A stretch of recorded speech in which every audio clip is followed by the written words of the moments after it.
Creating a picture book is a journey, one that starts with a simple idea and grows into a world filled with characters, emotions, and life lessons. For me, that journey began with a story based on a problem my son faced, being afraid of storms.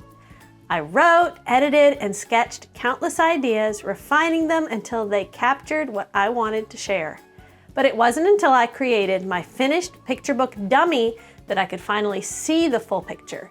In today's video, I'll guide you through the final steps of this creative journey, showing you how to bring your own story to life through a polished, ready-to-share picture book dummy. I'm Charlotte Glaze, a writer, illustrator, and mom. I've been sharing my creative journey in a series of videos.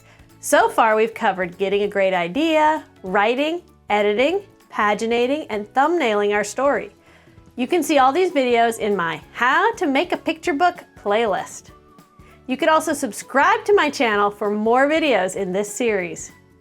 My picture book, Storm Trucks, is available on Kickstarter right now. The link is below and I'd love to send you a copy. If you've been following along on my series, I had just made thumbnails of each of my book's pages. The first step to making a dummy is to pick your best thumbnails, the ones that clearly communicate the story, and lay them out, one thumbnail per page of your book. For my first layout of thumbnails, I just used a page in Photoshop and lined up all my favorite thumbnails next to each other. I was checking for storytelling and for variety in the images. When I was happy with the ones I picked, I took each thumbnail and made an individual image for it in Photoshop. I blew up the thumbnail to full page size and drew over it. This drawing was more finished, but still just rough line work. My next step was to bring each image into a document in InDesign and add the text onto the pages as well. I'm going to show you what that first dummy looked like, even though I'm pretty embarrassed by parts of it. I want you to see my progression as an illustrator through this process as well. Here's what my dummy looked like. Take a look at this dummy, and then take a look at my finished book in this other video. There were a lot of changes from this point as well. My story changed, my pictures changed quite a bit, and even what my main character looked like changed.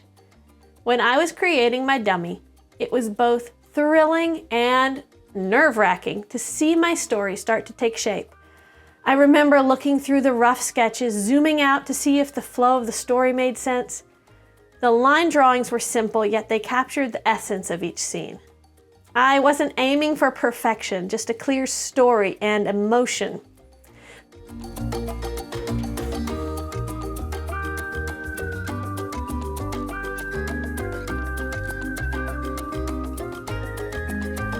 I cannot tell you enough how important my critique group was in this process.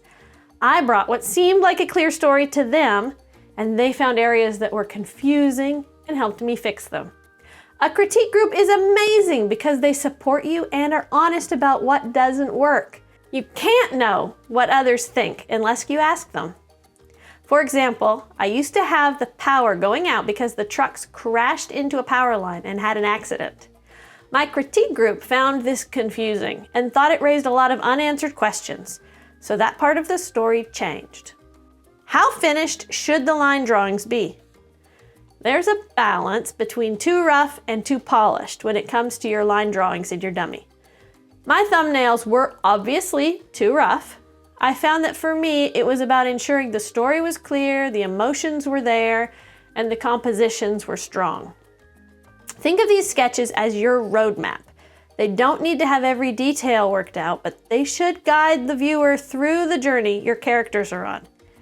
It's okay if they're a bit loose. What matters most is that the story is strong and the pacing feels right.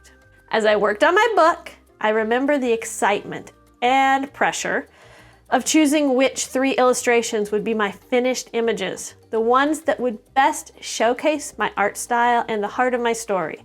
These 3 finished illustrations were more than just pictures. They were the moments that made the story come alive. I have to admit that I probably didn't choose the best ones. Scenes that were pivotal to the narrative, where the emotions were high, the stakes were clear. I felt nervous about my illustration skills and chose at least one easy image. For you, think about the moments in your story that you want to leap off the page, the scenes that make your readers stop and feel. These are the images that will give agents and publishers a glimpse into the world you're creating. To sell your book, make your best images finished images for your dummy. Do not finish all the images in your dummy if you are trying to sell it to a publisher through an agent. The art director and publisher will have input on your images, and they only want to see 3 finished pieces to see how you plan on illustrating the rest. Once I had my dummy laid out in InDesign with 3 finished images and the rest in polished line drawing, I saved my file as a PDF to send out to agents as part of my query. I had crossed a major milestone in my creative journey. This was the point where the hard work of creating turned into the equally challenging work of sharing and pitching. It was time to find the right partners who would help bring my story into the world. The next step in this journey is querying, finding an agent who in turn will help you find a publisher. In my next video, I'll walk you through the querying process, sharing tips and strategies. If you're looking for an agent or a publisher, this next part of the journey is where your hard work can start to pay off. Creating a finished picture book dummy is more than just a step in the process. It's a monumental achievement in your journey as a storyteller and illustrator. It's where your vision takes a tangible form ready to be shared with others. With hard work and dedication, your book can go from dummy to a real printed book in the hands of readers. Keep going. You've come so far and the finish line is in sight. Subscribe to hear about my next video and you can get your copy of Storm Trucks right now on Kickstarter. Thank you and see you next time.